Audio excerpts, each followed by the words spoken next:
반갑습니다.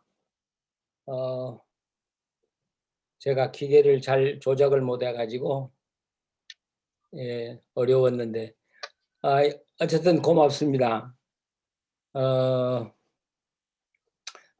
민수기도 정리한다고 노력을 많이 했는데도 이 5장에서 8장까지가 정리가 안 돼요, 잘. 그래서 이제 오늘 아침에야 조금 정리가 된 것 같아요. 그래서 다음 시간부터는 정리가 잘 되리라고 그렇게 생각하고 있고 저도 노력을 하겠습니다. 지난주 있었던 이야기를 잠깐 우리가 정리를 하면 민수기는 그 하나님의 백성이 된 이후의 이야기예요. 그러니까 우리 신약으로 말하면 예수님 믿고 구원받은 다음 후에 우리가 교회를 통해서 공동체를 통해서 어떻게 하나님의 백성으로 살아갈 것이냐를 가르쳐주는 책이 바로 민수기예요. 그러니까 오늘 우리 교회들에게 주시는 아주 꼭 필요한 말씀이라고 생각이 되겠죠. 그런데 우리가 그 출애굽하는 목적이 뭐냐? 그럼 우리는 가나안 땅에 들어가기 위해서 출애굽했다. 그리고 광야를 행진하는 것이다. 이렇게 이야기를 하는데 사실 그것은 좀 반쪽 대답밖에 안 되는 것 같아요. 우리가 그 민수기를 공부하면서 얻었던 결론이 민수기의 주제는 제사장의 나라라고 그랬어요.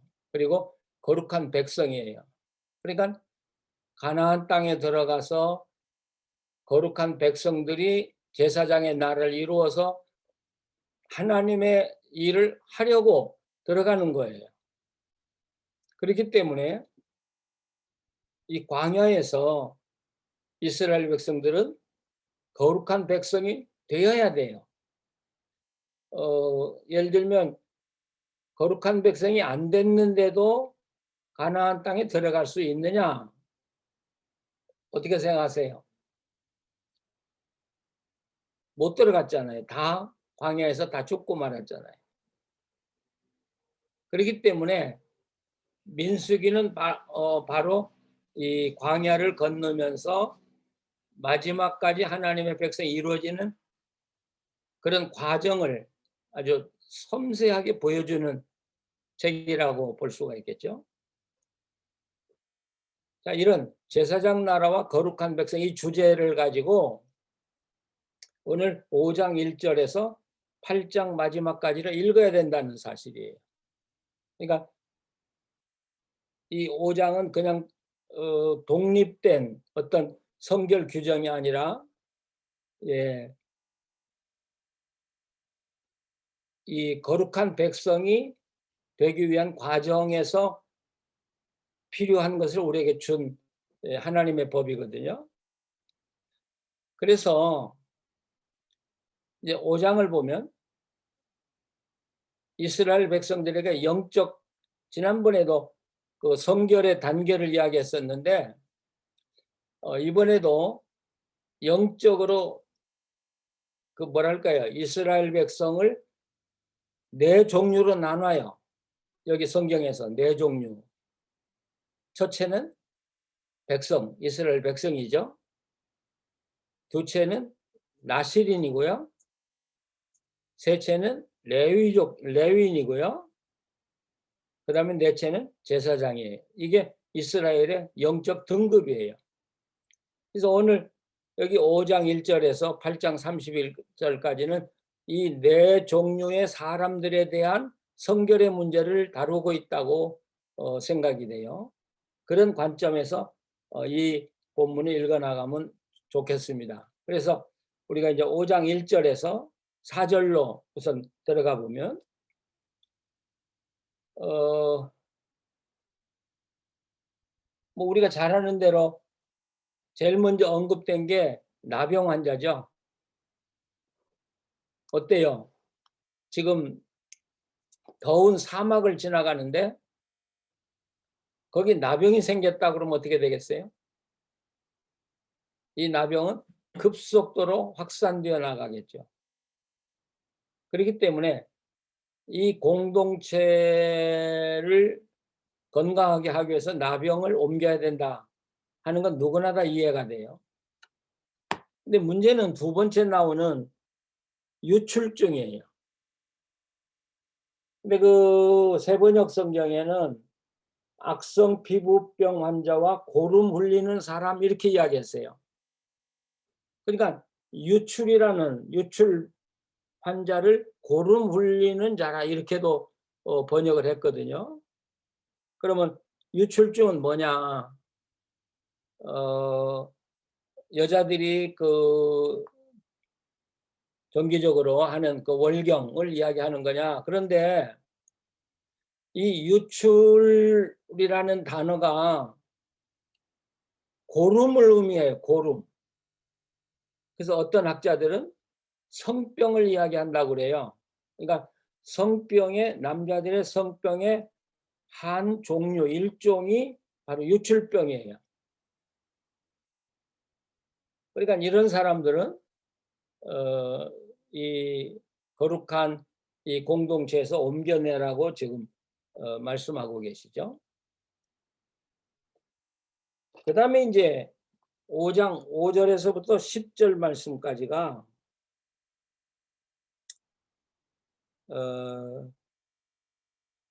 거기에 그 사람들이 저지른 죄를 이야기해요. 그런데 바로 이 5장 5절에서 10절은 레위기 6장 1절에서 7절을 전제하고 있어요. 그러니까 이걸 이해하기 위해서는 레위기 6장 1절에서 7절을 보시면 아주 정확하게 볼 수가 있죠. 제가 정리를 잘 못해가지고 우리 김 교수가 지금 애를 먹고 있는데 거기 6장 1절에서 보면 누구든 여호와께 신실하지 못하여 죄를 범죄하되 이웃이 맡긴 물건이나 전당물을 속이거나 도적질하거나 착취하고도 부인하거나 남의 잃은 물건을 줍고도 사실을 부인하여 거짓 맹세하는 사람들, 바로 이런 종류의 사람들을 지칭하죠. 그러니까 이것은 이스라엘 공동체가 지금 광야를 행진해 갈 때 이웃 간에 이런 문제가 생길 수 있지 않겠습니까? 남의 물건을 줍고도 그것을 내놓지 않는다든지, 또는 남의 물건을 도적질한다든지, 또 남이 맡긴 물건이나 전당 물건을 감추고 그걸 내놓지 않는다든지, 예, 이런 이웃 간의 문제가 분쟁으로 번질 수 있는 문제에 대해서 하나님은 엄격하게 이야기를 우리에게 하고 계시죠. 그 다음에 네 번째가 간음한 여인들의 이야기를 다루고 있어요. 그런데 여기서 우리가 간단히 한번 생각을 해보세요. 이 간통한 문제를 이 성경에서는 5장 11절에서부터 마지막 31절까지 다루거든요. 다른 것들은 2, 3절씩 다뤘는데 이 간통의 문제만은 11절에서 31절을 다루고 있다는 건 이건 대단히 중요하게 다루고 있다는 이야기죠. 자, 이걸 생각하면서 이제 그 우리 파워포인트로 넘어가 보시죠. 그러니까 이 5장 1절에서 31절까지는 하나님과 함께 광야를 걷고 있다는 게 전제가 돼 있어요. 그러니까 하나님과 함께 광야를 걷고 있다니까, 하나님과 함께니까 하나님과 함께 걷는 사람은 무조건 성결해야 된다는 요구를 하죠. 그 앞으로 좀 옮겨 주세요. 그래서 우리가 이 신약에서도 마찬가지고 구약에서도 마찬가지고 성결의 이야기를 할 때 그냥 내가 깨끗해져야 된다 이렇게 생각하지 마시고 성결은 하나님께 가까이 가는 문을 여는 거예요. 그러니까 내가 성결하지 않으면 하나님께 내가 가까이 갈 수 없다는 것이죠. 그러니까 이건 물론 내가 깨끗하고 더럽고의 문제지만 그러나 하나님과의 관계에서는 하나님과의 접근 문제예요. 그러니까 불결한 사람은 접근 금지고 성결한 사람은 그러니까 성결의 차원에 따라서 하나님과 더 가까워질 수 있는 거예요. 그러니까 우리 목회자들도 다 하나님과 함께 동행한다고 하지만 다 거리가 다 달라요. 우리 목사님들의 거리가. 그러니까 내가 하나님과 얼마나 가까운가를 우리가 생각하려면 내가 하나님 앞에서 얼마나 성결한 삶을 살고 있느냐 하는 것을 우리가 늘 반성해 봐야죠. 그래서 나를 성결하게 할수록 내가 하나님께 가까이 가게 되는 것이죠. 자, 그런데 여기 이제 우리가 다룬 대로 이런 이웃 간의 죄라든지 또는 나병 환자라든지 또는 간음의 문제를 다룰 때 이건 십계명으로 보면은 첫 번째는 하나님과의 관계고 그다음에 이웃과의 관계잖아요. 그런데 여기서 하나님은 이웃과의 관계에서 지은 죄를 하나님과의 관계에서 지은 죄와 똑같이 취급하고 있다는 사실이에요. 그러니까 사람에게 죄를 짓는 건 모두 하나님에게 죄를 짓는 거라는 것이죠. 그래서 이 공동체 간에 하나님 안에서의 화해를 하나님은 그만큼 중요시한다는 사실이죠. 자, 여기서 이제 우리가 네 번째로 아내의 간통 문제를 이야기했어요. 아주 복잡하게 이야기를 했어요. 뭐 물을 마시고 그런데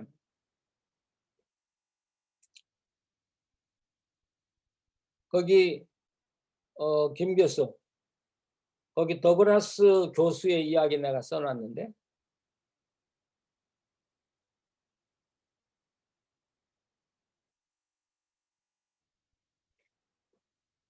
파워포인트로 돌아가세요. 그 앞 지금 나시릴 앞으로 더 앞으로요. 더 앞으로요. 예. 예. 여기 제가 이야기했지 않았어요? 그런데 여기 성경적인 불결이라고 하는 것은 이 더글라스 교수는 이렇게 이야기해요. 외국인이나 저급한 계층의 사람을 만나는 것이 불결한 것도 아니고 이 불결은 그들을 밖으로 내몰거나 저급한 계층으로 가두는 것도 불결이라고 말하지 않는다는 거예요. 성경은요. 우리는 언뜻 그 불결한 사람하고 만나면 불결해지고 그렇기 때문에 불결한 사람을 공동체에서 몰아내는 것 그것이 성결이라고 생각하는데 이 더글라스가 구약을 연구해 보니까 그게 아니더라는 거예요. 그러면서 이 더글라스 교수는 이렇게 말해요. 불결은 외부하고는 아무 관계가 없다는 거예요. 몸으로부터 내 속으로부터 나오는 것이라는 것이죠. 그리고 이 불결이라는 건 도덕적인 실패 또 이 인간들이 하나님의 두려움과 강력한 그 성스러움을 침범했을 때 일어나는 것이다.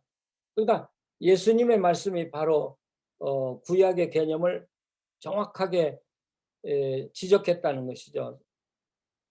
사람이 먹는 것이 더럽히는 게 아니라 사람의 속에서 나오는 것이 사람을 더럽힌다.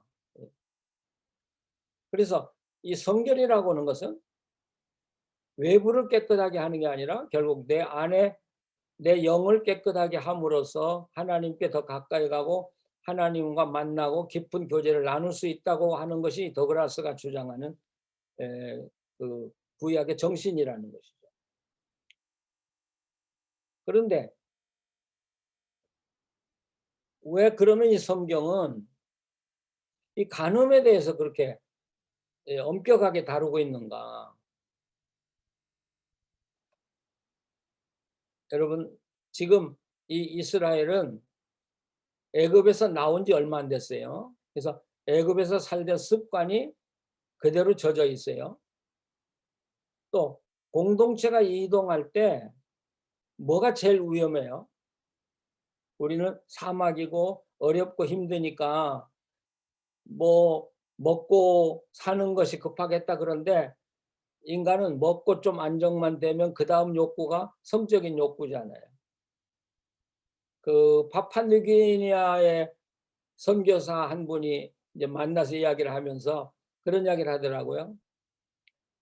이 파푸아뉴기니아는 절대로 부부가 한 방에서 잘 수가 없대요. 그런데 참 이상한 건 애들은 많이 낳는데요. 어떻게 부부가 한 방에서 자는 법이 없는데 법으로 애들은 그렇게 많이 낳냐. 이게가 성 문제라는 것이죠.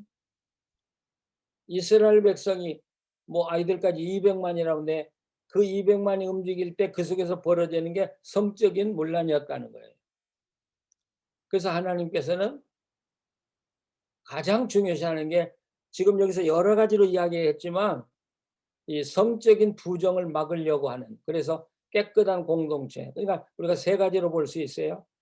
하나님 앞에서 걸어가니까 깨끗해야 되고, 내가 하나님 앞에 살아야 하니까 깨끗해야 되고, 또 공동체가 와해되지 않고 하나로 뭉쳐지기 위해서 깨끗해야 되고, 그래서 이 간음 문제를 심각하게 다루고 있습니다. 여기서 우리가 좀 빗나가는 것 같지만 뭐 세계 그 인구 조사하는 어느 기관에서 조사를 했는데 앞으로 이 세계에서 이제 민족이 사라지기 시작한다는 거죠. 그런데 이 세상에서 제일 먼저 사라지는 나라가 어딘 줄 아세요? 안홍기 목사님 오늘 보이는데, 예? 이 세상에서 제일 먼저 사라질 가능성이 있는 민족이 어디예요?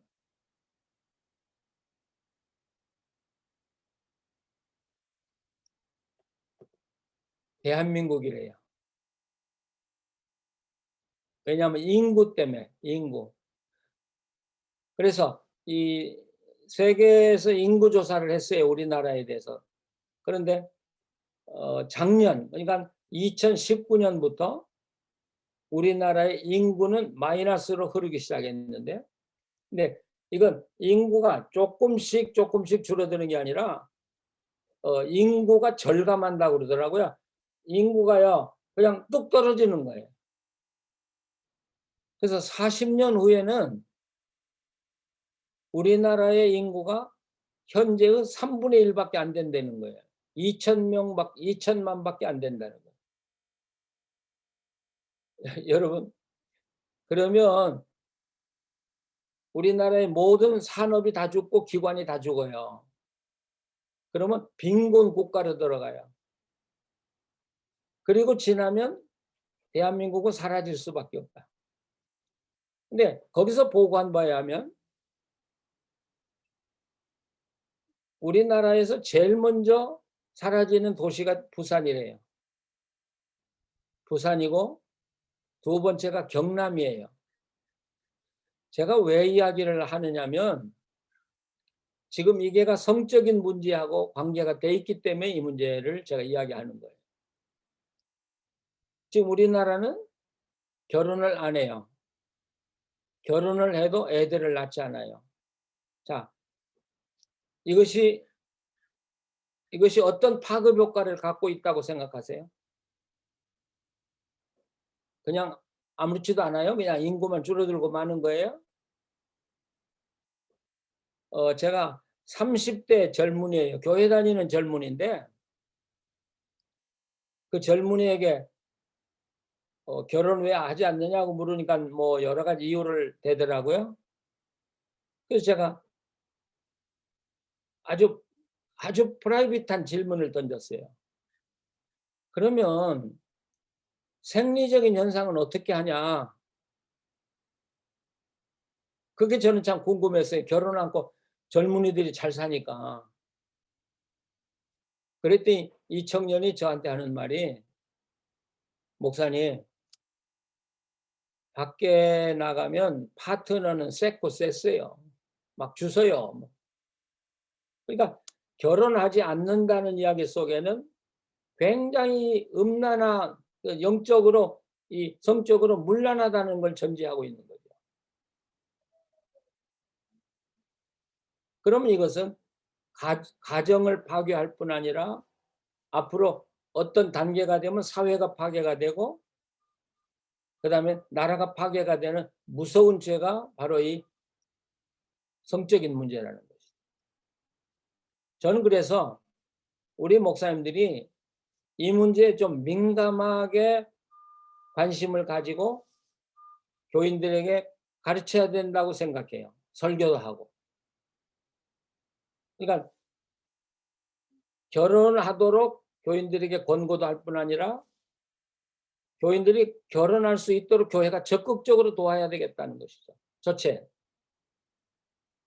두 번째는 이제 20년만 되면 한국의 젊은이들이 사라진다거든요. 그 젊은이들이 사라지면 나라가 무너지는 거예요. 그러니까 결혼한 가정이 애를 낳도록 교회가 권장도 해줄 뿐 아니라 교회가 어떻게든지 이 젊은이들과 어린아이들을 정말 그 격려해서 그들이 희망과 용기를 가지고 살도록 교회가 해줘야 된다고 생각해요. 이게 우리 목사님들의 책임이 아닌가 생각해요. 그리고 세 번째는 이 성적으로 깨끗하게 살도록 우리 목사님들이 우리 교인들을 훈련시켜야 된다고 생각해요. 지금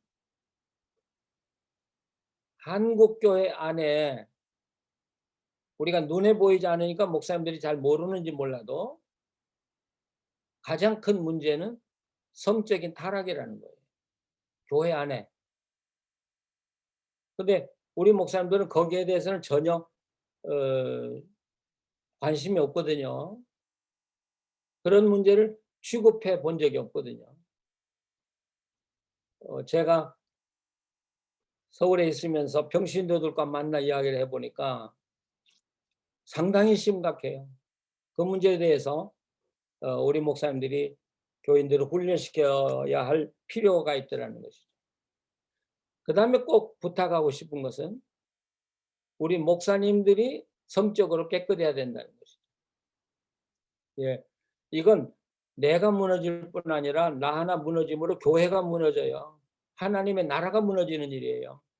그래서 우리 목사님들도 나도 깨끗해야 될 뿐 아니라 우리 목사님들끼리 서로 권고하면서, 그러니까 이 광야 행진하는데 가장 위험한 것이 성적이었다는 사실을 기억한다면 오늘도 이 어려운 시대를 지나가는데 가장 위험한 것이 이 땅의 성적인 문란이라는 것을 꼭 기억하시고, 이런 데서도 성결하기 위해서 우리 목사님들이 더욱 노력해 주셔야 된다고 저는 강조하고 싶습니다.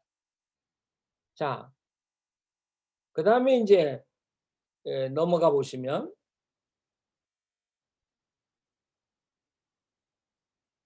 예, 거기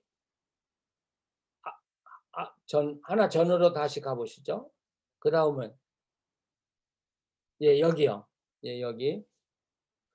지금 이 금송아지 쟤를 물과 혼합해서 마시게 했다는 말은 그만큼 이 성적인 타락을 하나님이 무섭게 여겼다는 것이죠. 그래서 금송아지에게 절을 한 것만큼 위험한 일로 취급했어요. 그래서 이제 여기 정화와 성화, 성결 이 세 가지 제가 이야기했는데, 이것이 5장 1절에서 8장 26절까지를 진행해 나가는 기본 정신이에요. 첫째, 우리가 성결하기 위해서는 첫째는 하나님께 가까이 가는 것을 방해하는 장애물을 제거하라는 것이죠. 그러니까 우리가 그 이웃과의 관계에서 도둑질했다든지 또는 잃어버린 물건을 감추고 갚지 않았다든지 뭐 또 이잣놀이 했다든지 이런 것들은 우리가 하나님께 가까이 가는 걸 방해하는 장애물이거든요. 이걸 제거하는 것이죠. 이게 정화고, 두 번째 성화라고 하는 것은 하나님과의 만남을 준비하는 것이 성화다. 그다음에 세 번째 이제 성결의 단계로 들어가는데, 하나님과의 만남으로 나타나는 것이 성결이에요. 그러니까 최종 단계는 성결인데 이 성화의 단계에서는 여기 본문에서는 특별히 성적인 타락을 강조해서 이야기했죠. 이런 것들을 준비하고 그런 것들을 깨끗하게 씻어내는 게 성화고, 그래서 장애물을 제거하고 그 하나님을 만나는 그 만남을 준비해서 결과적으로 하나님을 만날 때 비로소 우리는 성결하게 되는 것이죠. 그래서 이제부터 나시린의 문제라든지 레위인의 문제라든지 제사장의 문제는 결국 성결의 문제인데, 그들이 하나님께 가까이 위해서는 정화와 성화의 과정을 거쳐서 결국 성결의 과정으로 가는 것이죠. 자, 이제 이 구약의 서원의 문제가 나오는데 이것은 나시린과 관계가 되는 것이죠. 나시린으로 이제 돌아가 보시죠.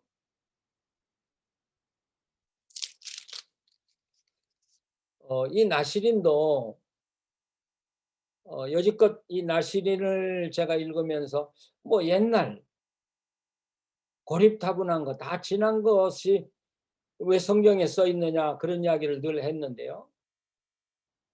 이번에 민수기를 준비하면서 이 나시린이라는 제도가 유대 사회에 얼마나 중요한 역할을 했는가를 다시 한번 발견하고, 우리 한국 교회가 깨끗해지려면 이 나시린의 정신을 회복해야 되겠다는 사실을 아주 절감을 했어요. 제가 오늘 그런 점에서 제가 더 말씀을 드리고 싶어 하는데요.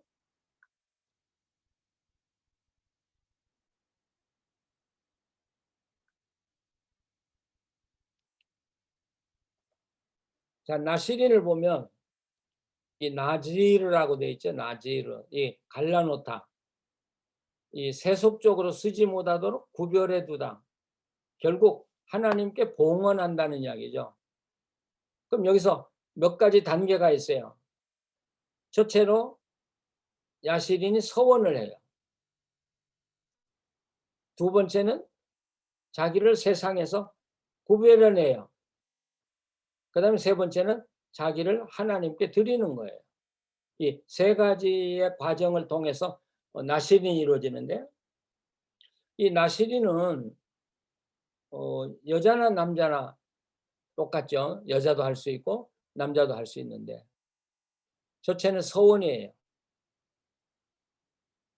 이 서원이라고 하는 것은 이 하나님과 나와의 관계를 이 긴밀하게 맺도록 하기 위해서 하나님께 약속을 하는 거죠. 언약을 하는 거죠. 그런데 이 서원은 항상 쌍방간의 문제가 있어요. 내가 이렇게 할 때 하나님이 나에게 이렇게 해주신다고 하는 그런 관계에서 하나님과의 언약의 관계에 들어가는 것이 바로 나시린의 첫 단계다, 이렇게도 말할 수 있겠습니다.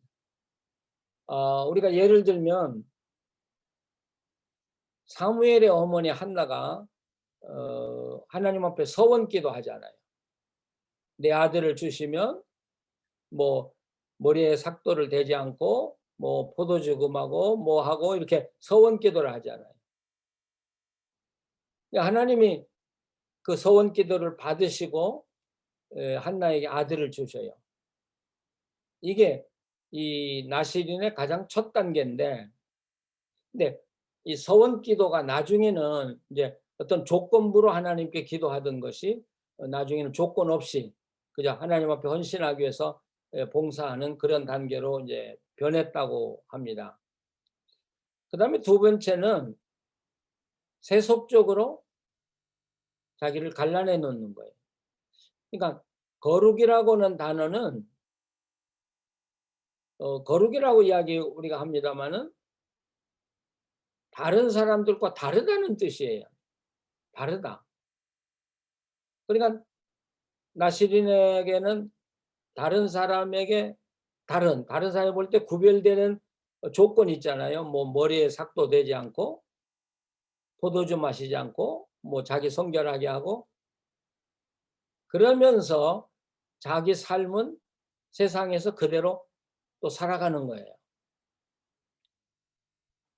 그러니까 세 번째 이제 단계는 나시린이 하나님께 자기를 봉헌하는 거예요. 그래서 이제는 세상의 용도로는 자기를 못 쓴다는 거예요. 오직 하나님의 용도로만 쓰겠다는 것이 이 나시린의 서약이거든요. 근데 이 나시린이 재미있는 것은 레위인하고 나시린하고 차이가 뭐냐면 레위인은 온전히 하나님 쪽에서 봉사해요.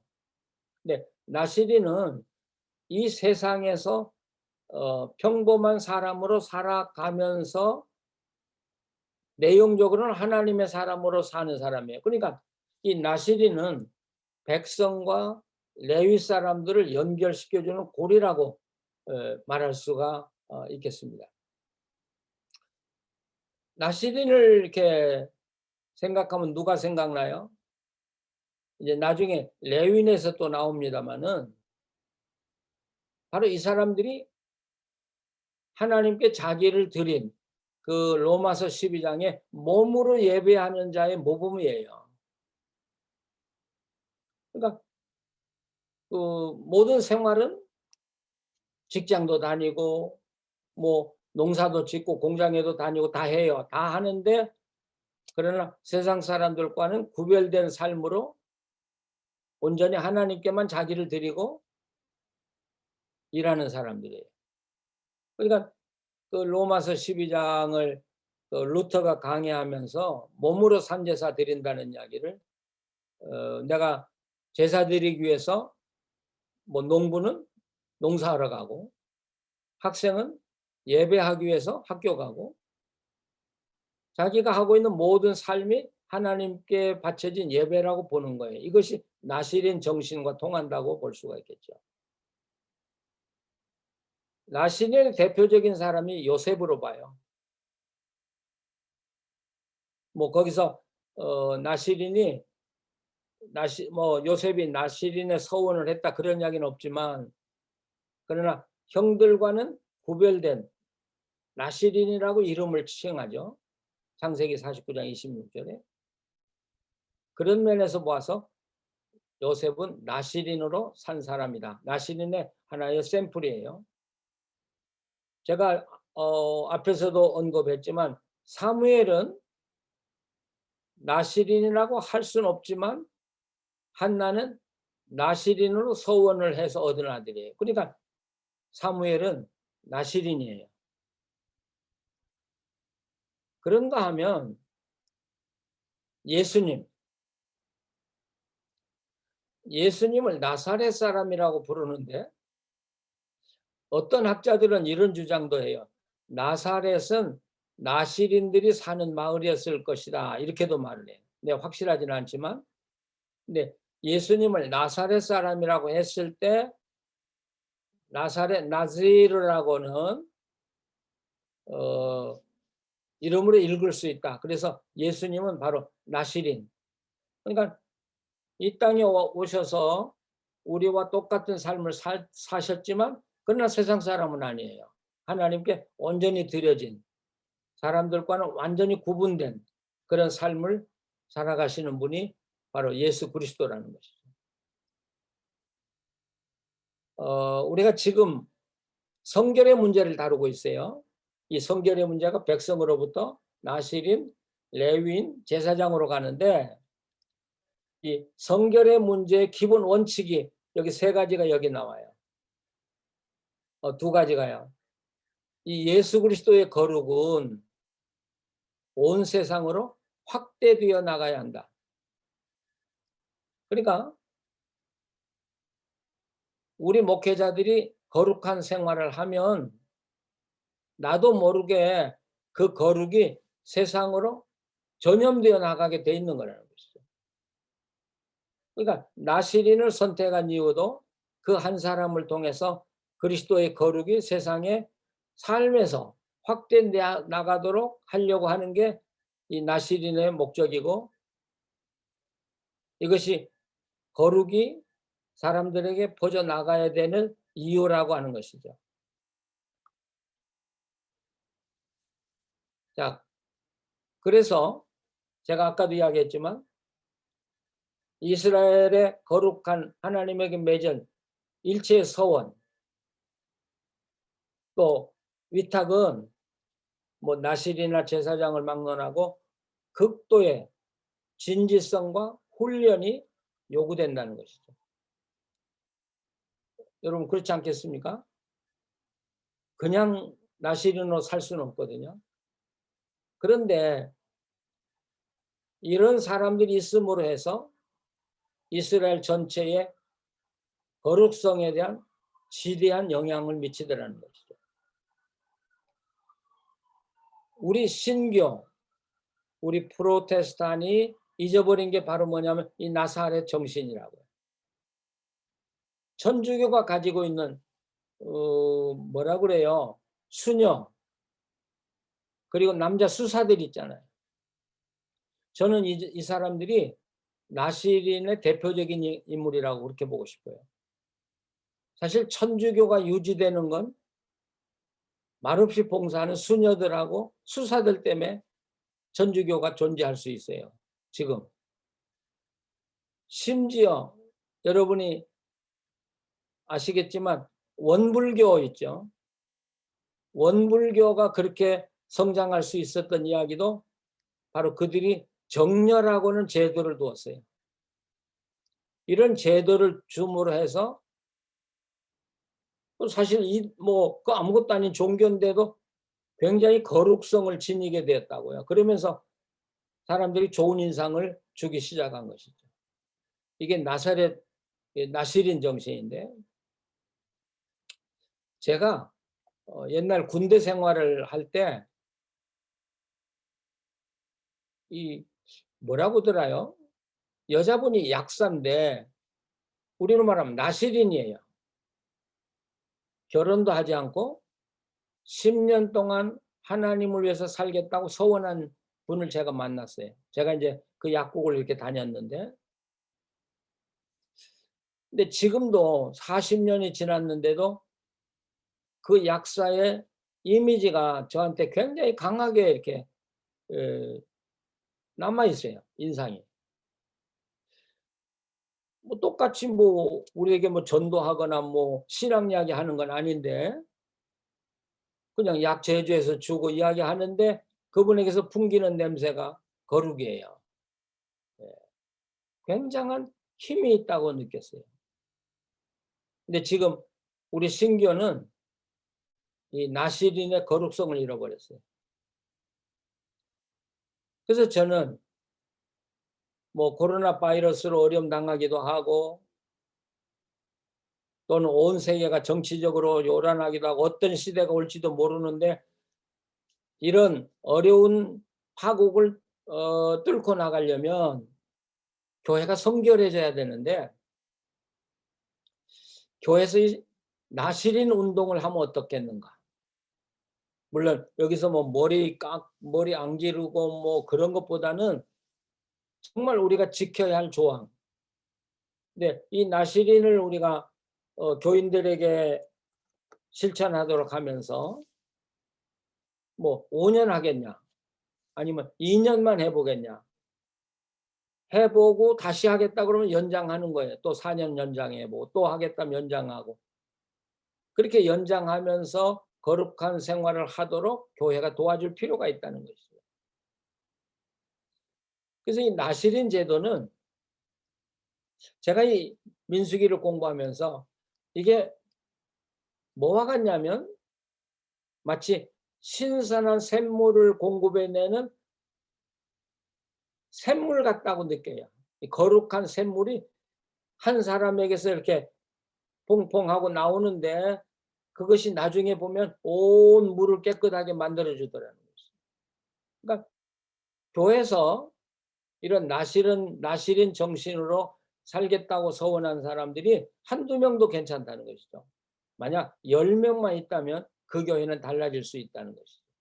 그런 의미에서 저는 우리 목사님들이 이 나실인 운동을 이 시대에 해 보면 어떨까?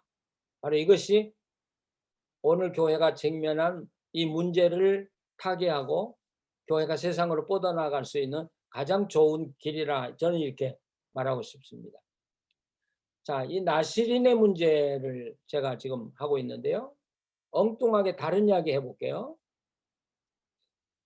여러분 하시딤이나 하시디즘이라는 이야기 들어보셨어요?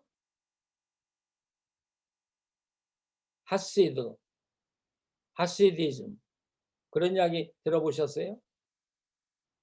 유대 경건주의 운동인데 이 하시디즘이라고 하는 것은 18세기 초에 우크라이나에서 시작이 됐어요. 그래서 우크라이나의 대중 속에서 굉장히 활발하게 전개됐던 운동이 바로 이 하시디즘이에요. 근데 이 하시디즘이 굉장히 번창을 하니까 유대 정통파에서는 이거 이단이다 이렇게 몰아붙였고, 또 지성인들에게는 좀 미신적이다 이렇게도 이야기를 했습니다. 그런데 그 마틴 부버가 있죠. 예, 너와 나 책을 쓴 마틴 부버가 이 하시디즘을 이건 종교적인 굉장히 깊은 의미가 있다. 그래서 재평가하도록 했고 여기에 대한 책을 써서 내기 시작했어요. 그럼으로써 이 하시디즘이 유대 사회에서 인정받는 그런 이제 학파로 우뚝 서게 되어 있죠. 지금 유대인들, 이스라엘이나 미국의 전 세계에 흩어져 있는 유대인 중에 이 하시디즘에 속한 사람들이 130만이 된다고 합니다.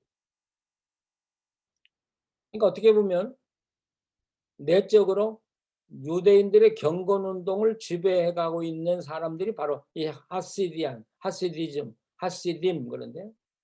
그런데 재미있는 것은요. 그 마카비 전쟁 때 하시딤이 등장했어요. 거룩한 사람들이 등장을 해요. 그래서 그 마카비 전쟁을 도와요. 그러면 이 하시딤이라는 경건주의자들은 어디서 났냐? 유대 나라의 고대의 경건 운동에서 영향을 받았다 이렇게 보고 있습니다. 그렇다면 결국 이 하시디즘은 나시린과 연결이 될 수 있다는 것이죠. 더 재미있는 건 이 하시디즘이 바리새인들에게 결정적인 영향을 준 사람들이에요. 그러니까 이 바리새인들이 하시디즘의 영향을 받았어요. 또 SNF파도 하시디즘의 영향을 받은 거예요. 그럼 하시디즘에서는 뭘 이야기하냐? 하나님의 그 내재성을 이야기해요. 그리고 경건운동이라는 건 뭐 특별히 성전에 가서 예배 드릴 때 기도할 때만 아니라 내가 뭘 하든지 사회에 나가서 내가 살 때 하나님과 함께 내가 그 일을 한다면 그것이 경건이라고 보는 거예요. 그러니까 경건은 다른 어떤 제한된 곳에 있는 게 아니라 우리가 사는 모든 곳에 경건이 있다는 거예요. 제가 옛날 그 철학을 하면서 부버가 쓴 이 하시디즘을 그때 읽었었어요. 근데 별 재미없었는데 지금 생각하니까 이게 굉장한 책이에요. 어느 랍비가 자기 아들을 이 하시디안이 경영하는 식당에 보냈어요. 왜냐하면 이 하시디즘을 배우고 오라고요.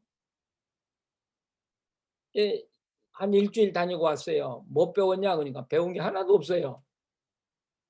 그래 선생님이 뭐 다른 거 특별한 거 하는 게 없더냐 그러니까 전혀 특별한 게 없더라는 거예요.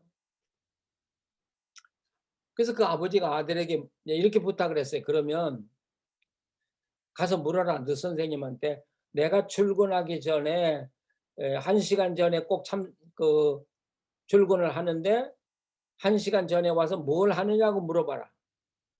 아들이 가서 물었어요. 선생님, 내가 오기 전에 1시간 전에 오시는데 그때 뭐 하십니까? 그러니까 나는 우리 집에 오는 손님들을 하나님 대접하듯이 대접하기 위해서 그릇을 한 번씩 깨끗하게 닦는다.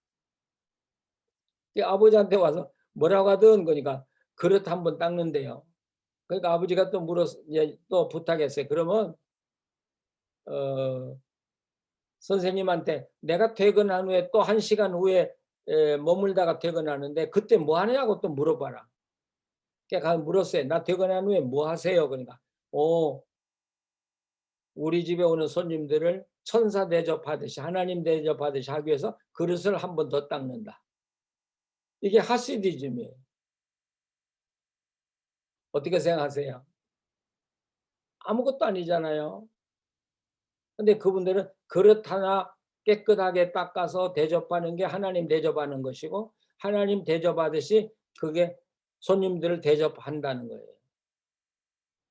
이게 하시디즘의 정신이고 바로 이 하시디즘을 내가 평가해 보기는 이 하시디즘을 계속해서 추구해 나가면 그 밑바닥에는 바로 나시린이 있다는 것이죠. 저는 이제 우리 목사님들은 레위인도 되고 제사장도 되지만 기본적으로는 하시디즘에서 출발해야 된다고 생각해요. 우리 목사님들이. 예. 그래서 우리 목사님들이 내가 하나님께 봉헌된 사람으로 어떻게 살아가겠다는 어떤 룰을 정하자고요. 예. 하나님, 나는 포도주나 술은 절대로 입에 대지 않겠습니다. 나는 또 거짓말을 절대로 하지 않겠습니다. 또 요즘 말하면 나는 절대로 야동을 보지 않겠습니다. 우리가 정할 게 있다고요. 자기 나름대로 몇 가지씩을 정하고 지켜나간다면 우리가 하나님 앞에서 성결한 삶을 사는데 굉장히 유익하리라고 생각이 돼요. 그런데 제가 앞에서도 이야기했지만 그냥 이것이 그냥 내 경건의 유익이 아니라 그렇게 살면 하나님이 나하고 가까워져요. 그러면 뭐가 이루어지냐면 기도가 이루어져요. 기도가. 그거 참 이상해요. 내가 하나님 앞에 성결하려고 노력하면 할수록 하나님이 나하고 가깝다는 느낌이 오기 시작하고 내가 기도하면 하나님 반드시 들어주셔 하는 확신이 오기 시작합니다. 우리 목회자들에게 그게 있어야 되지 않을까요? 예, 그래서 우리 목사님들에게 이 성결의 등급을 이야기하면서 우리는 백성들을 뛰어넘어야 된다고요. 그 단계를 뛰어넘고 우리는 이 나시린의 단계로부터 출발해야 되는데 이번 제 강의를 들으면서 내가 나시린으로 어떤 것을 정하고 하나님 앞에 성결의 생활을 할 것인가를 정하고 실천한다 그러면 아마 민수기 공부한 유익이 아마 최대한 유익이 되리라고 생각합니다. 자, 제가 이제 1시간 이야기했는데 좀 한 10분 이야기를 좀 하실까요? 아니면 쉬었다가 정리하고 나서 이야기를 할까요? 이 나시린에 대한 이야기를 좀 여러분하고 나누고 싶습니다. 그러면 10분 쉬시고 나시린 이야기를 여러분이 정리한 다음에 좀 나누고 다시 강의를 시작하도록 그렇게 하겠습니다. 자, 10분 휴식하시죠.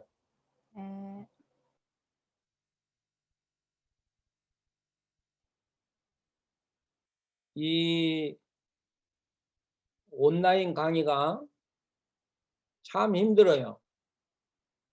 나 혼자 떠들어대는 것 같고, 그러니까 내 에너지만 빼앗기고 누가 도와주는 사람 하나도 없어요. 오늘 처음 들으신 목사님들이 몇 분 계시죠? 이스라엘의 그 네 개의 성결 단계 그룹이 있다고 그랬어요. 백성이 있고, 그 다음에 나시린이 있고, 그 다음에 레위인이 있고, 제사장이 있고요. 근데 여기 백성들하고 나시린도 사실은 백성에게 속해요. 근데 일반 백성들보다 또 다른 단계가 나시린이죠. 그래서 이 나시린 단계와 레위인 단계 속에 제사장의 축복이 들어와 있어요. 백성들에 대한 축복. 예, 오늘 이 축복을 한번 마주 보시죠. 이 축복은 그 기원전 600년 전에 있던 문서를 발견했는데 민수기 6장의 축복이 거기 기록이 되어 있는데 이것은 사해사본보다도 400년이나 앞선 문서라고요. 그러니까 이 제사장의 그 민수기에 나온 축복은 굉장히 오래된 축복문이라고 하는 걸 우리가 알 수가 있어요. 뭐 결론부터 이야기하면 신약 시대의 축도는 좀 교리적인 냄새가 나는데 이 구약의 축도는 참 따뜻한 느낌을 받아요. 그래서 어떤 축도의 개념으로 봐서는 구약의 민수기 축도가 훨씬 우리들에게 가슴으로 부딪혀 오지 않는가 이런 생각도 이건 제 생각입니다. 예. 자, 근데 이 제사장의 축복은 전제가 있어요. 반드시 하나님과의 계약을 마친 후에 주셨다는 사실이에요. 그러니까 이 축복은 아무 누구에게나 해도 이 축복이 이루어지는 게 아니라 이것은 하나님과의 계약 안에 있을 때만이 이 축도는 유효하다. 예. 하는 사실을 우리에게 강조하고 있고요. 그 다음에 참 이스라엘로 살기 위해서는 계속적인 축복이 필요하다는 것이죠. 그러니까 우리가 주일날 이렇게 축도를 하는데 이건 매일 하다 보니까 축도하는 목사님들도 좀 지루한 감도 있고 교인들도 뭐 맨날 듣는 이야기가 그 이야기 같은데 어느 교인이 그런 이야기 하더라고요. 목사님들이 축도를 하시는데 교인들이 그 축도의 감을 느낀대요. 정말 우리를 사랑하셔서 사랑해서 하는 축도인가 그냥 형식적으로 하는 축도인가를 교인들이 느낀다는 거예요. 어때요? 우리 목사님들 축도는 좀 따뜻합니까? 네? 교인들 정말 사랑하면서 축도 하시는지 그래서 교인들이 정말 우리 목사님이 우리를 축복해 주기를 원한다고 느끼고 있는지 느끼도록 우리가 하고 있는지 예. 그래서 우리가 이 축복 기도할 때마다 항상 내 자신을 좀 돌이켜보고 이거 굉장히 중요한 거다. 하나님이 나에게 이 백성을 축복하도록 하는 특권을 주셨다는 그런 자부심과 감격으로 매번 축복을 하셔야 된다고 생각해요. 이제 나중에 우리가 보겠습니다만 이 축도에서 나오는 복을 주시며 지키시며 이런 단어가 나오는데 이게 구약에서 미완료거든요. 미완료. 그러니까 복을 주시는 게 하루아침에 한 번에 주시는 게 아니라 이거 계속해서 영원히 복이 필요하다는 것이고 계속 지켜 주셔야 된다고 하는 그런 표현이 이 속에 들어 있습니다. 제가 아까 나시린 이야기 좀 하자고 해놓고는 강의를 해버렸는데 나시린 어떻게 느끼셔요? 우리 목사님들 마이크 열고 좀 자유롭게 장대영 목사님 저 마이크가 오케이. 예, 목사님. 그 저는 그 나시린 문제 이전부터 해서 그 간통 문제를 그 이스라엘 공동체가 성적으로 성결하려면 그게 여자만의 문제인가?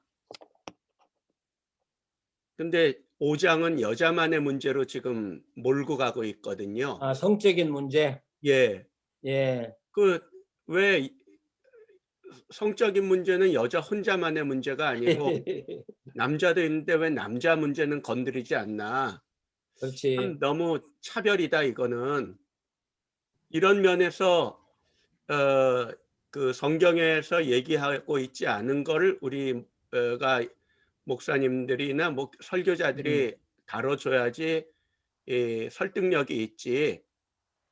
그렇지 않다면 이건 완전히 남녀 차별과 관련된, 그러니까 이런 게 결국은 차별금지법 같은 것에 대해서 우리가 제대로 얘기할 수 없게 되는 지경까지 가게 되고, 이게 여자만의 문제는 아니고, 또 그 요한복음 8 장에도 보면 가늠하다 현장에서 여자를 붙잡아 왔는데 끌고 왔는데 그럼 남자는 어딨냐 이거죠. 그런 면에 있어서 이제 좀 남성의 문제도 같이 다뤄줘야 된다고 생각하는데, 그렇지 않은 게 조금 유감인데 요거 이제 고민해 봐야 될 문제라고 보고요. 음. 그리고 나지르가 이제 거룩하게 이제 봉헌된 그런 건데, consecrated라는 의미도 있고 뭐 그런 의미가 있는데 왜 카다시가 있는데 나지르가 또 필요했을까? 언어적인 면에 있어서 그러면 카다시와 나지르의 차이는 어떻게 봐야 되는지. 예. 그리고 어 이 나시린 같은 경우에는 여자 나시린도 가능하고, 이 레위인 같은 경우는 남자만 성막에 들어가서 봉사하는데, 나시린은 여자도 가능한데 이 여성 나시린이 사무엘 1 장에 보면 한나가 이 1 장이 아니라 홈리와 비느하스가 성전에서 성소에서 수종드는 여자들과 간음을 행했다 그랬는데 그 여자들이 바로 이 나실인 아니었을까? 이런 생각을 해 봤어요. 네. 그리고 목사님 그 교인들이 축도하면 느낀다, 따뜻하게 느끼고 뭐 그런 거 느낀다 그랬는데, 저는 교인들이 목사님에게 따뜻한 교인은 목사님의 축도를 따뜻하게 느낄 거고요. 그러니까 목사님한테 차갑게 대하는 사람은 아마 목사님의 축도를 차갑게 느끼고. 아, 그럴 수도 있는데 예. 축도하는 목사님들의 그 톤을 보면 네. 오늘 축도는 그냥 건성으로 한다. 예. 내 이야기는 예. 오늘은 그냥 형식적으로 하는 축도다. 예. 아니면 정말 하나님이 우리 교인들을 축복해 주기를 바라고 한다. 이걸 교인들이 느낀다 이거예요. 물론 예. 하나님이 평가할 일이지만 예. 교인들의 마음의 느낌도 중요하다라는 것이지. 예. 저도 예. 그냥 지나가는 말로 농담 삼아 해 봤습니다. 그래요. 그러니까 그래서 내가 간음 문제 이야기할 때 남자냐 여자냐 이야기를 내가 안 하고 그냥 일반적으로 이야기를 했던 건데, 네. 요즘엔 남자가 더 문제지. 여자들도 문제일지 몰라도 남자들이 더 문제고. 아까 나실인하고 뭐하고 구분하자고 그랬어요? 카다시 거룩. 그 하시딘, 나실인도 하시드. 카다시 거룩하다의 카도시, 카다시 이런 예, 단어가 알았어요. 있잖아요. 그러니까는 이 그 하시디안들이 네. 결국은 고대 유대 경건주의에서 영향을 받았다고 하니까, 그러면 고대 이스라엘의 경건주의 운동을 했던 건 나시린밖에 없거든요. 그러니까 그 나시린의 뿌리가 지금은 확대가 돼 가지고 이스라엘에 130만이라는 사람들이 나시린 운동을 하고 있다는 걸 이야기하려고 한 거예요. 그러니까 꼭 그렇게 하지는 않지만 우리도 나시린의 정신을 살려서 우리 교인들이 직분자들만이라도 그런 서약을 하게 하고 그 기한을 정해서 하도록 하는 것도 교회가 성결해지고 교회가 거룩해지는데 굉장한 역할을 할 수 있다고 생각이 돼서 내가 교회에서 좀 실천하면 어떠냐 그런 이야기를 내가 했던 것이죠. 네, 제가 그 경험 한 가지 말씀드려도 되겠습니까? 예. 제가 대학교 3학년 때 대학교 2학년 때 대학 그 교집 편집위원을 했는데 그 마지막 교정을 인쇄소에 가서 보게 되었어요. 그 인쇄소가 어디 있었느냐면 경북 외관에 있었습니다. 그래서 그렇죠. 가서 1박 2일을 했는데 그 음. 외관에 있는 인쇄소가 다름이 아니라 여러분이 잘 아시는 분도 출판사 본부입니다. 전주교회. 예. 네, 근데 가보니까 출판사가 아니라 수도원이더라고요. 분도 수도원, 베네딕트 그렇죠. 수도원인데 그 인쇄소 전 뭐 인쇄소 중학교 때부터 들락거렸기 때문에 인쇄소의 풍경을 잘 아는데 거기 인쇄소는 풍경이 아주 달랐습니다. 마루 바닥인데 잉크 한 방울이 떨어진 게 없고요. 너무 깨끗하고 특별히 제가 깜짝 놀란 것은 거기서 일하는 분들이 이상해요. 그 무슨 인쇄공들 같지가 않고 그렇죠.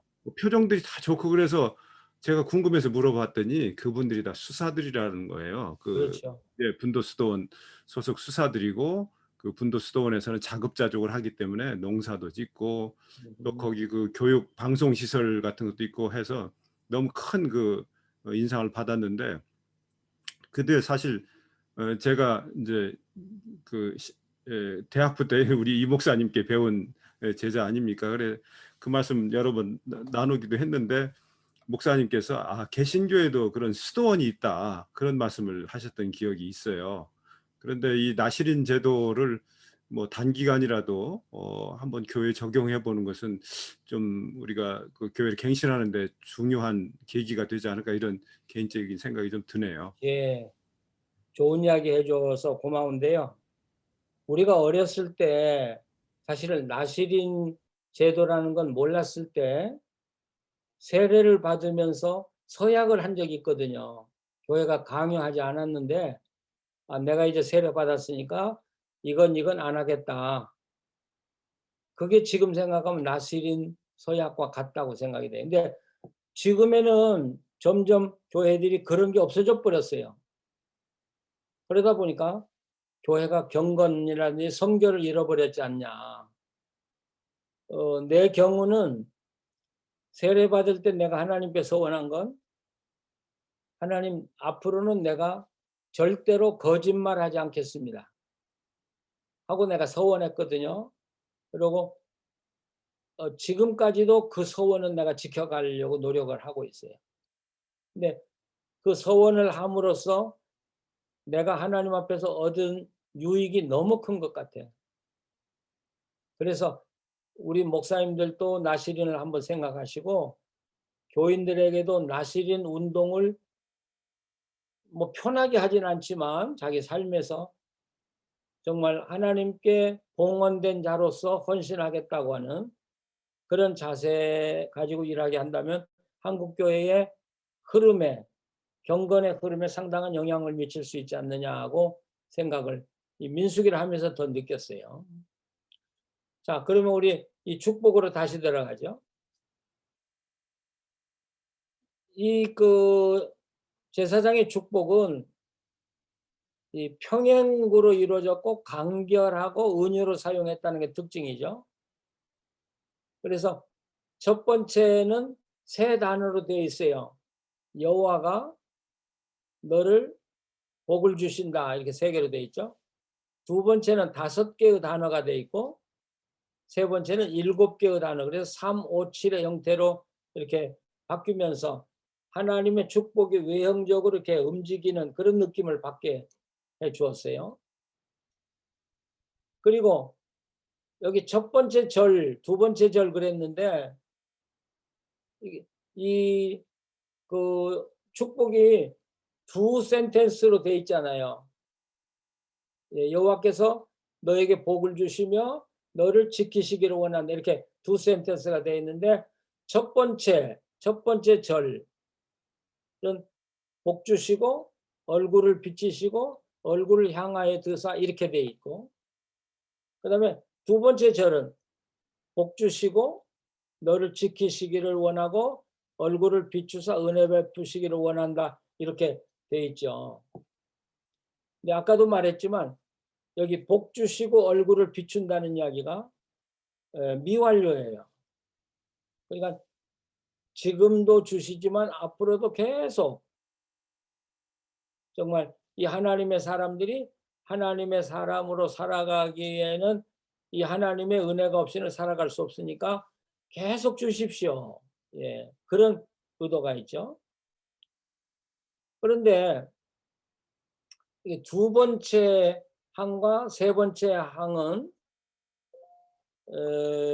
거기 보시면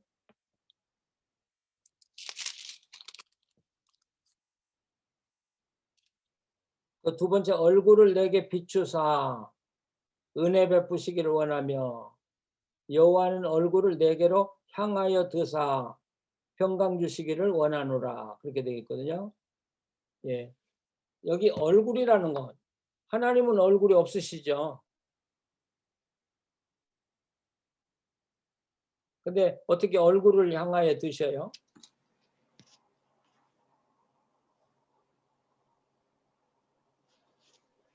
예, 여기서 단계로 보면 25절에 보면 얼굴을 내게 향하여 비추사 이건 비춘다고 되어 있는데 26절에 가서는 내게로 향하여 좀 하나님의 얼굴이 이렇게 사람들에게 더 가깝게 접촉하고 있는 그런 느낌을 줘요. 그래서 이 얼굴이 결국은 태양을 상징한다고 본다면 태양이 따뜻하게 비춤으로 해서 거기 새싹이 돋고 거기에 싹이 나고 자라고 열매 맺는 그런 이미지를 가지고 얼굴이라고 이야기를 하고 있는데, 그런데 이 축복의 마지막 결론은 샬롬이에요.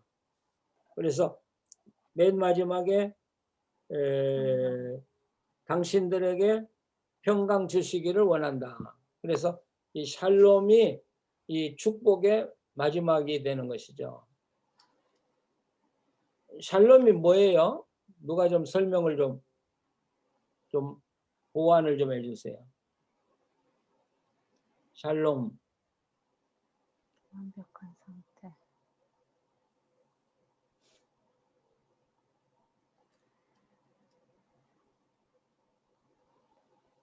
우리가 이 샬롬을 돈으로 자꾸 계산하다 보니까 샬롬의 의미를 정확하게 모르는 것 같아요. 이건 돈 개념이 절대 아니잖아요. 이 샬롬은 우리 삶의 모든 게 균형이 잡혀지는 거예요. 그러니까 물질도 그렇고 건강도 그렇고 내 영적인 삶도 그렇고 육신적인 삶도 그렇고 뭐든지 균형이 잡힌 평화를 이야기하는 것이죠. 그래서 지금도 우리가 살고 있는 이 세상에 정말 샬롬이 이루어진다고 하면 자기가 돈 벌기 위해서 다른 사람을 착취하거나 거짓말하고 속이는 일이 없을 것이고요. 내가 가질 만큼만 갖고 다른 사람 또 누리도록 하면서 살아가는 이게 샬롬의 공동체거든요. 근데 이스라엘이 광야를 지나갈 때 가장 필요했던 건 샬롬이라고 생각이 돼요.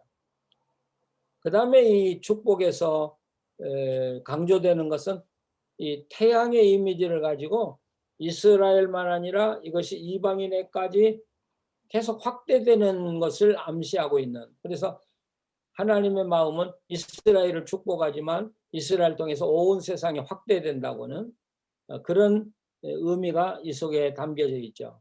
그래서 우리도 교회에서 축복을 하지만 늘 우리 축복 기도를 하는 목사님들 마음속에는 이 축복이 우리 교회 안에 머무는 게 아니라 다른 교회들까지 아니면 하나님 모르는 이 세상에까지도 퍼져나가기를 늘 바라는 마음으로 우리가 축도할 필요가 있다 이렇게 느끼고 싶어요. 그래서 이 축도를 좀 더 확대한 주석이 시편 121편이라고 이야기합니다. 그러니까 121편은 다시 각자가 읽어보시면 좋겠습니다. 자, 그 다음에 이제 7장, 8장으로 넘어가시죠.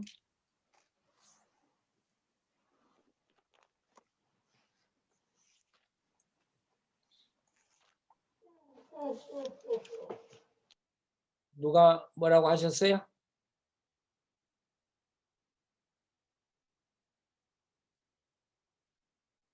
이 그 7장, 8장은 그 소유를 바치고 그럼으로써 하나님의 예배로 들어가는 이 바친다는 데 굉장히 강조점이 있는 것 같아요. 근데 이 바친다는 것은 더 발전해서 그 성막을 그 지파별로 바치고 그 지파들이 연합해서 한 성막이 이루어지고 보존되고 그러면서 유대 나라가 하나의 이 공동체로 이렇게 끈끈이 엮어가는 그런 의미를 담고 있는 게 이 헌물을 드리는 거라고 저는 생각하는데요. 뭐 자세한 건 성경을 읽으시고요. 첫째 이 정신은 이 하나님의 성막은 백성들이 책임을 지라는 것이죠. 그래서 각 지파가 책임을 지고 지파가 연합해서 하나를 이루어가는 것이죠. 그래서 자기들이 이 예물을 드림으로써 이 성막을 섬기는데 참여하고 있다는 참여의식을 갖게 되는 것이죠. 그러면서 그것이 예배로 승화되는 과정을 지금 보여주는 것이 바로 지금 이 예물 드리는 거라고 생각이 됩니다. 그래서 우리 신앙은 드리는 게 대단히 중요한 의미를 갖는 것 같아요.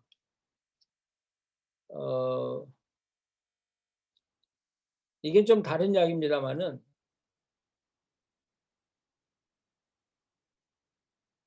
교인들이 우리 목사님들 대접을 하려고 할 때 대접 받는 게 좋아요? 안 받는 게 좋아요? 근데 여유 있는 교인들 대접받는 건 참 뭐 괜찮은데 정말 생계가 어려운 분이 대접한다고 할 때 받아야 되는지 말아야 하는지 그게 참 결정하기가 어려운 것 같아요. 여러분 어떻게 생각하세요? 대접 받아야 된다고 생각합니다. 받아줘야 돼요? 네, 목사님. 안성우 목사님, 잘 받는 것도 큰 선물이더라고. 네. 예.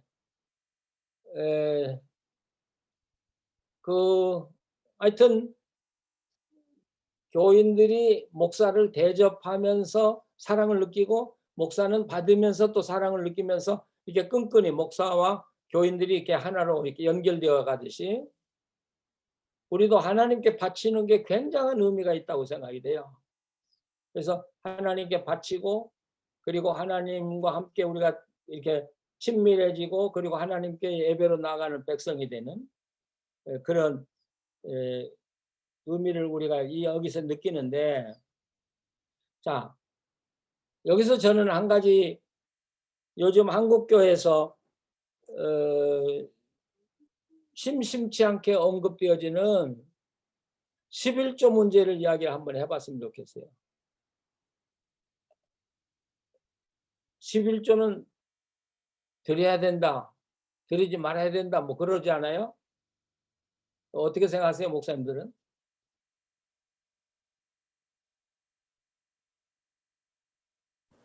목사님들은 예, 11조 논란이 참 많습니다. 요즘 이제 예. 많은데 사실 11조는 그 10분의 1이 이제 구별된 하나님의 것이라는 뭐 기본 정신이 있지만 그 10분의 1은 사실 나머지 10분의 9에 대한 그 하나님과의 관계성, 삶의 어떤 그 책임, 태도 그 문제에 대한 하나님의 명령 또 하나님의 그 말씀이라고 보거든요.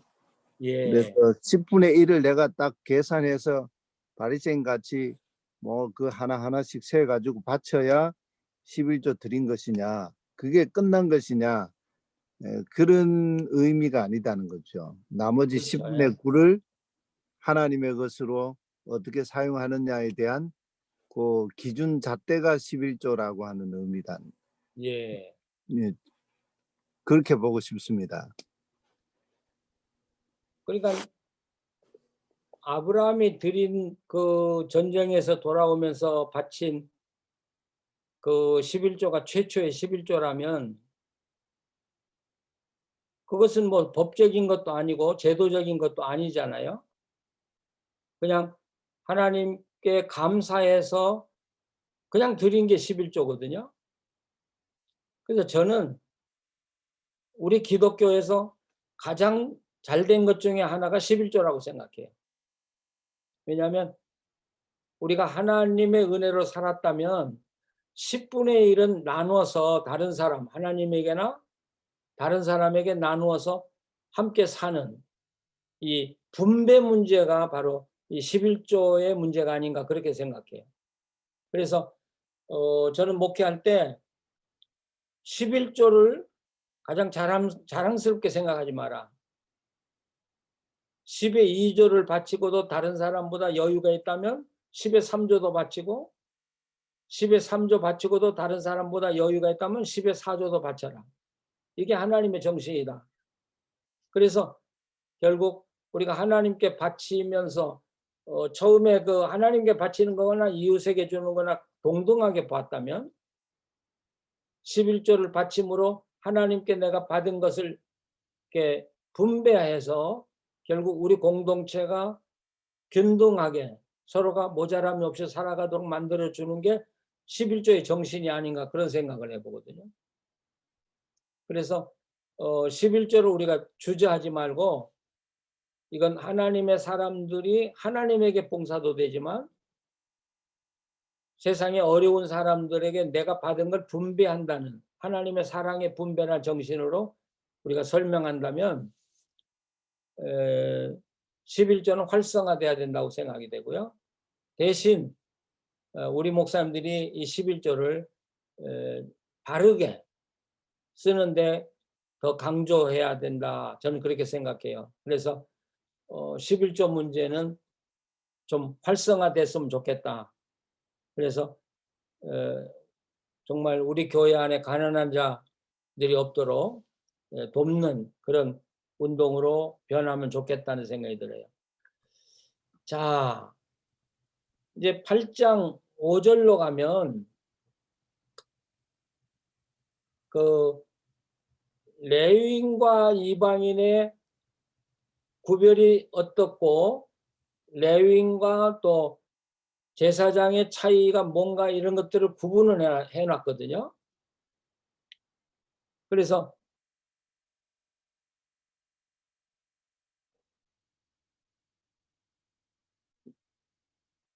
거기 일반 사람들에겐 물을 뿌리는데 레위인들은 머리털을 깎고 몸을 씻고 옷을 다름질하고요.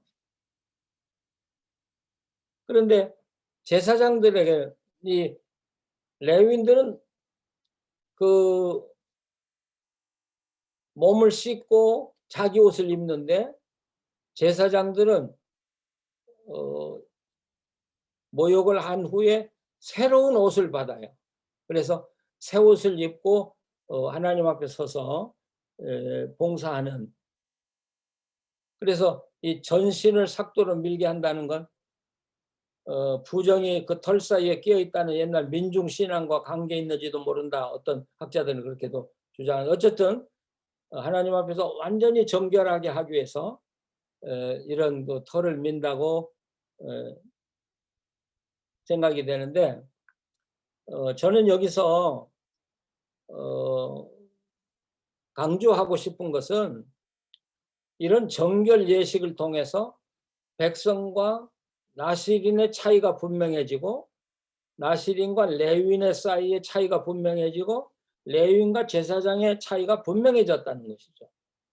자, 그러면 오늘 뭐 우리 교회 장로님들이나 안수 집사님들이나 권사님들이 교인들과의 삶의 차이가 뭐냐는 거죠. 그러면 또 나가서는 권사님이나 안수 집사님이나 장로님들과 우리 목회자들의 이 성결의 차이가 뭐냐는 거죠. 이게 없어져 버렸다는 거예요, 지금 우리에게. 그게 없어지면서 나를 목사로 대접해달라고 하는 건 말도 되지 않는 것이죠. 그래서 정말 우리 목회자들이 목회자의 자리를 찾으려면 교인들보다는 더 나은 단계의 성결의 과정을 밟아 가야 된다고 생각해요. 교인들이 봤을 때 우리하고는 뭔가 다르다고 느껴야 돼요. 이게 저는 거룩이라고 생각이 돼요. 옛날에 제가 서울에서 있을 때 어느 마을에 가니까 거기 루터란 앵글리칸 처치인가요? 성공회가 있었는데 마을 아이들이 그 집에 사택에다 계속 돌을 던진 거예요. 그래서 제가 그 아이들에게 왜 돌을 던지냐 그러니까 그 아이들 중에 하나가 저보고 이렇게 이야기하더라고요. 신부는 결혼을 안 했든지 목사들은 술을 안 마시든지 하는데 저놈들은 술도 마시고 장가도 가고 다 하는 게 저게 무슨 목사냐. 예, 그 기억이 저한테 남아요. 당신 목사인데 다른 사람과 다른 점이 뭐냐. 이 다르다는 게 우리가 정결인데. 그래서 저는 이런 이야기를 들으면서 물론 뭐 머리를 깎고 몸을 씻고 그것도 중요하지만 우리가 아까 그 더글라스가 이야기한 대로 우리의 성결은 외적인 것이 아니라 내적인 것이 우리의 성결이니까 어떻게 우리는 목사는 장로들하고는 뭔가 확연히 달라야 된다는 거예요. 장로님들 보고 우리 대접하고 당신들과 우리가 다르다고 이야기하지 말고 우리의 삶에서 우리가 보여줘야 된다는 거예요. 교회 재직들은 교인들하고 뭔가 달라. 이런 운동이 우리 교회 안에 일어나야 되지 않느냐. 그래야 성결이 살아날 수 있다는 생각이죠. 근데 우리 그 지금 교회는 신교에 와서는 뭐 만인 제사장, 평등, 평등이라고 하면서 모든 성결의 단계가 무너져 버린 것이 결국 교회가 이런 거룩의 모습을 잃어버린 결정적인 원인이 아닌가 이렇게 생각을 합니다. 자, 그 다음에 이제 그 8장 10절로 이렇게 가시면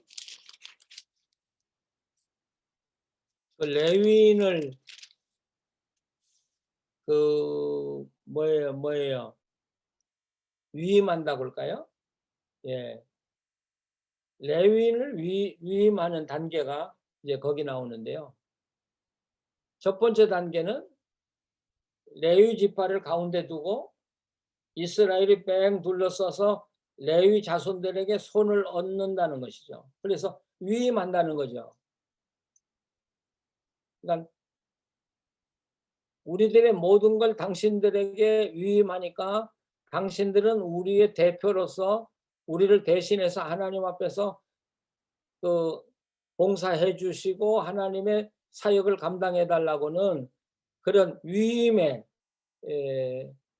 그 표시가 손을 얹는 것이죠.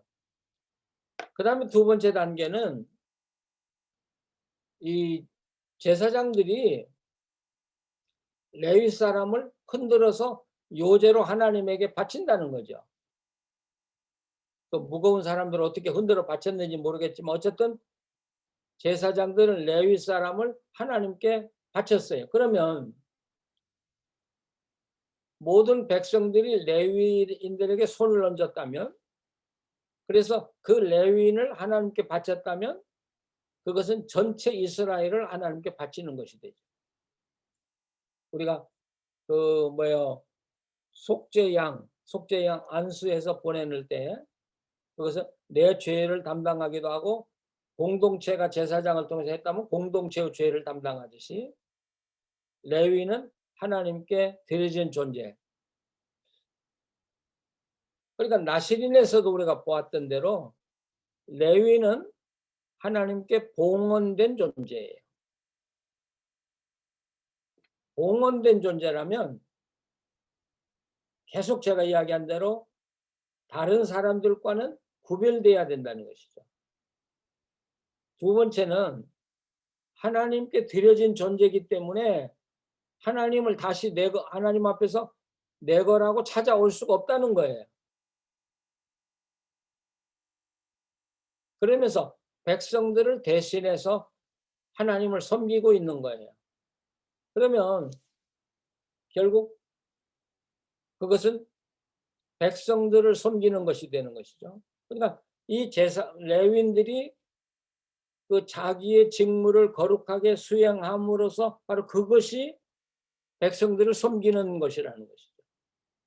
그러니까 그걸 만약 잘못한다면 백성들이 자기들에게 위임한 그 책임을 무시하고 파괴하는 것이 되겠죠.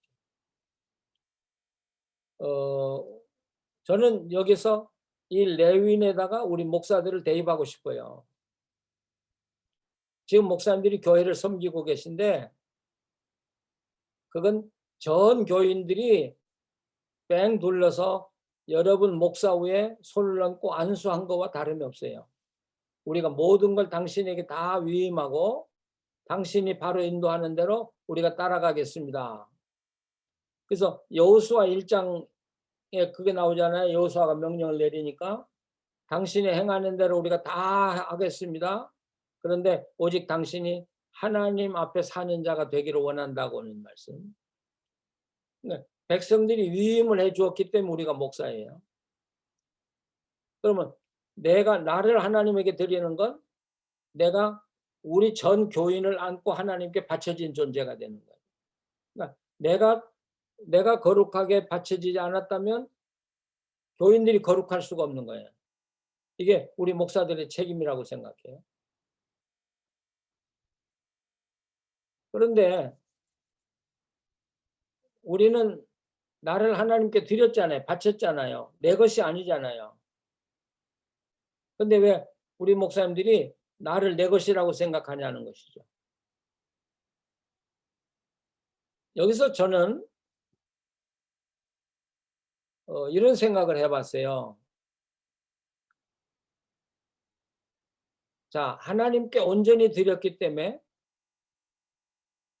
우리는 열심히 일해서 성전과 또 레위인과 제사장을 섬길 테니까 당신네들은 100% 하나님께 헌신한 자가 되어서 하나님을 섬기라고 부탁한 것이죠. 위임한 것이죠. 우리 목사도 마찬가지라고 생각해요. 자, 그럴 때 요즘에는 우리 목사님들이 이중직을 갖는 게 아주 보편화돼 버렸는데 목사가 두 직업을 가질 수 있냐는 문제가 나와요. 어떻게 생각하세요? 우리 목사님들이 목회도 하고 또 내 짭을 가지고 일하는 걸 어떻게 생각하세요?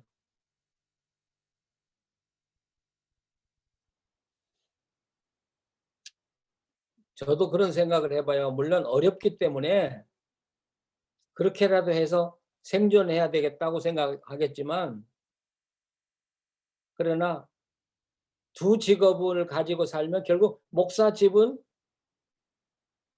뭐라고 표현할까요? 하나님께 온전히 헌신한다고 하는 생각이 본인에게도 없고 교인들에게도 없다는 것이죠. 그러면 우리가 거룩한 목사직을 스스로 깎아내리는 게 돼버리고 목사의 권위를 손상시켜버리고 그래서 우리 목사들은 하나님께 드려진 존재라고 그러면 100% 하나님께 헌신하고 살아가야 되지 않겠냐. 그럴 때 목사가 발전하고 엎드려 기도 많이 하고 그러면서 목사가 발전하면 교회가 달라지지 않겠냐. 근데 우리가 우선 쉬운 길로 가다 보니까 결국은 목사도 망하고 교회도 망하는 게 아니냐. 저는 그런 생각을 해봐요. 좀 너무 고립타분한 생각을 하고 있는지 몰라도 목사는 목사다워야 된다. 레위는 레위인 나와야 되듯이. 자, 어떻게 생각하세요? 목사의 이중직에 대한 이야기를 좀 하시고. 이중직에 대한 얘기가 참 요즘에 많이 회자가 되고 있습니다. 지금 사실은 지금 우리 한국 교회 다른 데 어떤지 모르겠습니다만 지금 교회 그 예배당을 유지하는데 가장 먼저 지금 어려움이 지금 존재하고 또 거기에 따라서 이제 목사님들이 그 사례비까지도 지금 제대로 받지 못하다 보니까 그 예.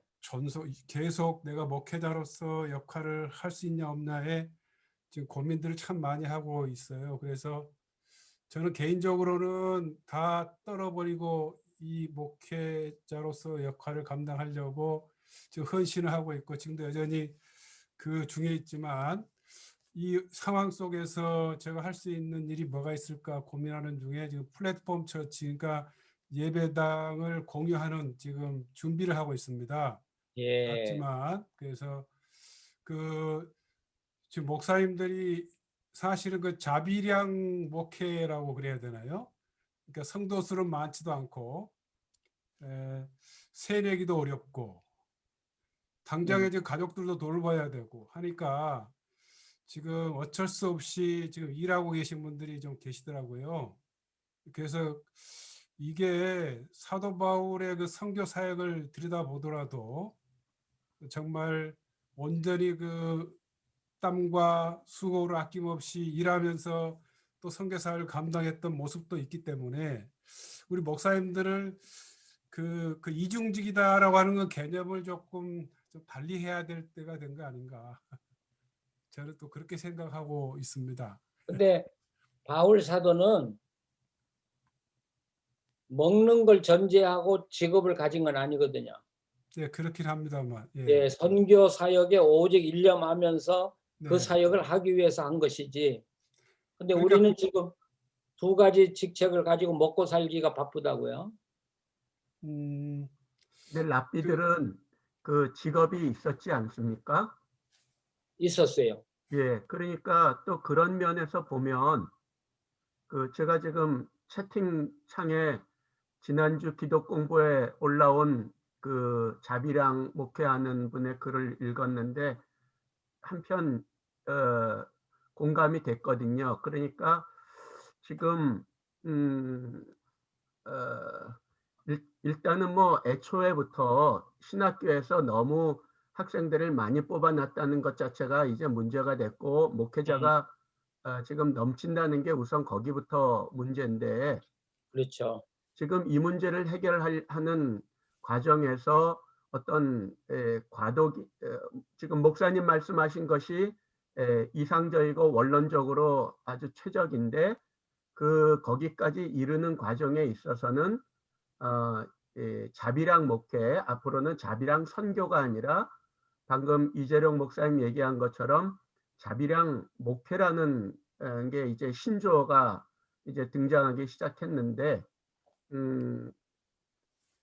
그냥 부정적으로만 볼 건 아니고 또 한편 조금 여지를 남겨주는 것이 어떨까 그런 생각을 하고 또 최근에 코로나 사태 때문에 그 교회에서 교역자 감축하는 게 굉장히 눈에 띄게 나타나고 있고 최근에 기독공부의 그 청빙 광고도 보면 부교역자 청빙한다는 광고가 거의 안 나거든요. 오, 예, 그런 면에서 보면 그럼 이 사람들을 어떻게 할 것인가 이런 면에 있어서 조금 고민이 필요하고 이제 한국교회가 갖고 있는 굉장히 큰 구조적인 문제도 있고 대형 교회가 대형화되면서 예, 지금 직격탄을 맞은 게 대형 교회들인데 대형화되기 전에 부교역자들을 잘라서 개척시켜서 내보내든지 했었어야 되는데 그게 안 되고 지금 한 교회만 커지다 보니까 이제 거기 몰려 있는 부교역자들을 다 감축해야 되는 그런 그러네. 위기 상황이 도래했고 그런 거고요. 저는 이제 이 레위인 또 목회자 이런 문제를 조금 접어두고 이제 공부를 정리할 시간이 됐으니까 몇 가지 질문을 생각났거든요. 예. 하나는 6장의 제사장 축도에 있어서 거기 원한다는 단어가 들어가 있는데 이 원한다의 주체가 누구냐? 그거 하나 중요한 문제거든요. 하나님이냐, 제사장이냐. 또 원문에는 원한다는 단어가 없는데 이게 의미상 주어로 영어의 어떤 메이조동사를 활용한 그런 어법을 써서 원한다 이렇게 들어가 있는데 그럴 때 이 원한다의 주체는 메이조동사 기원문 용법으로 보면 미완료의 기원문 용법이 있는데 미완료에서 보는 기원문 용법으로 보면 이거 원한다는 제사장이 원한다가 되는데 제사장이 원하는 걸까? 그거 첫째 질문. 두 번째는 민수기 내러티브가 연대기 배열이 아니라 사건 중심의 배열로 행진하기 전까지는 그렇게 돼 있다는 게 있는데 왜 이걸 이런 식으로 나레이터가 나레이션이 진행되고 있을까? 시간 배열이 아니라는 거. 또 세 번째는 7장에서 헌물 얘기가 나오는데 제물도 헌물이고 예물도 헌물이란 말이죠. 그랬을 때 제물과 예물의 구별은 뭐냐? 제물과 예물을 어떻게 구별할 것인가? 그것.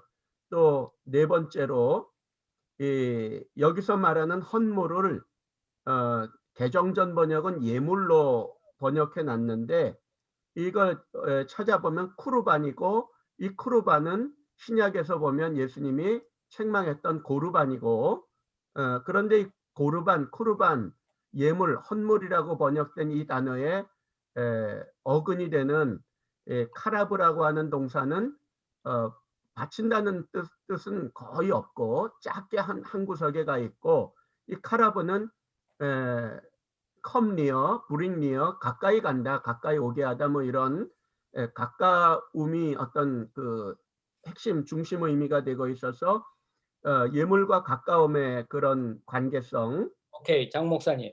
예, 시간을 좀 전략하기 위해서 예, 지금 장 목사님 하신 이야기를 예, 문서 작성을 해가지고 예.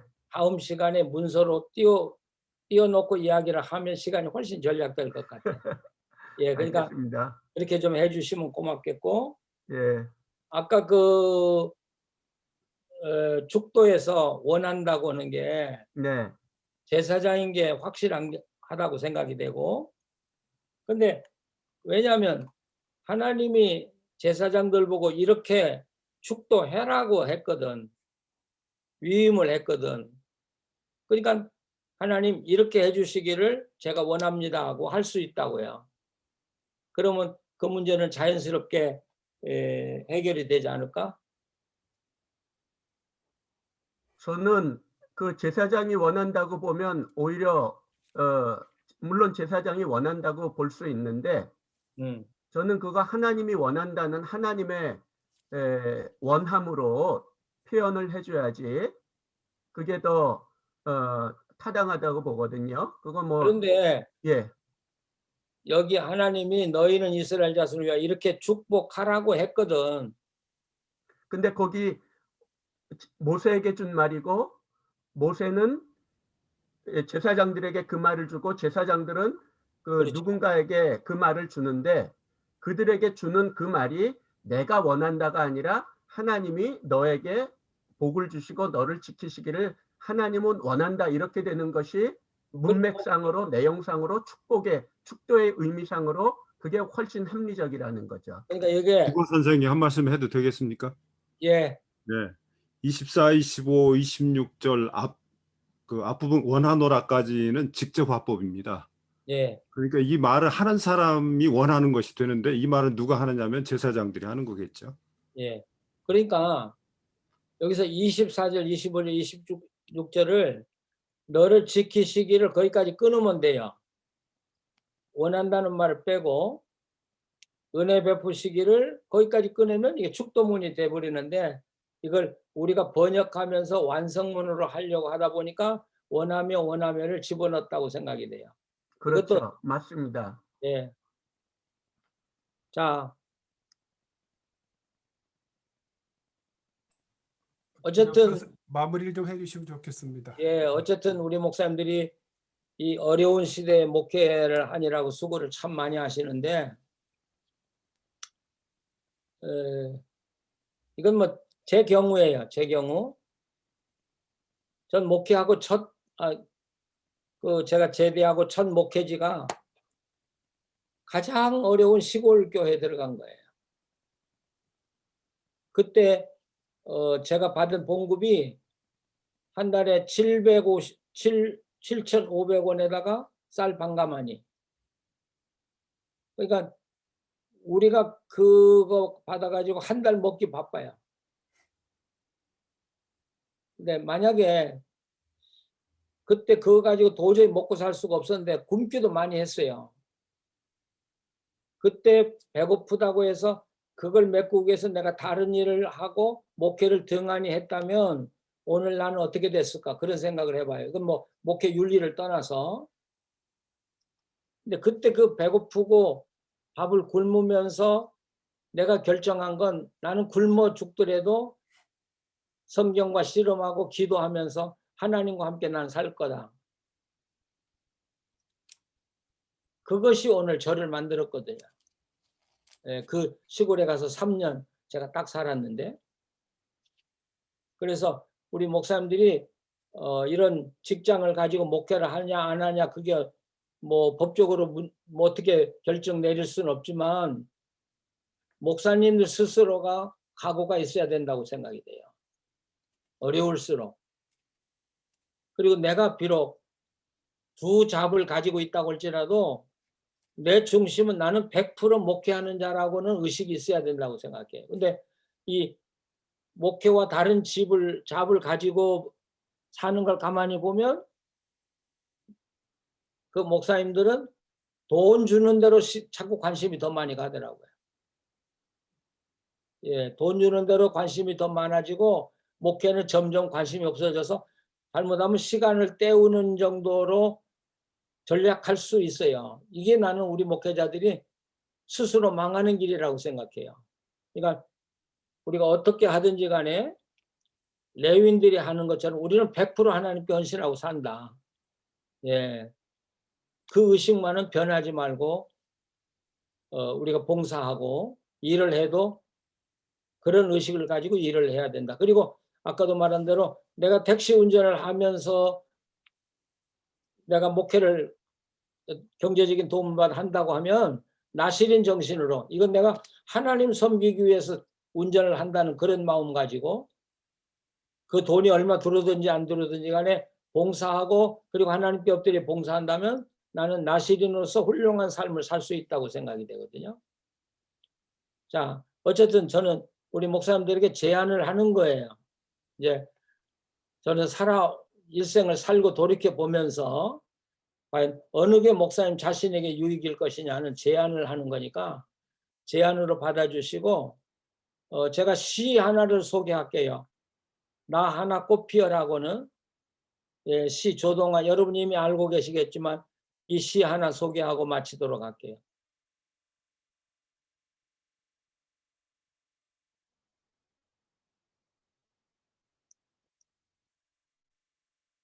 예, 김 교수 나와요?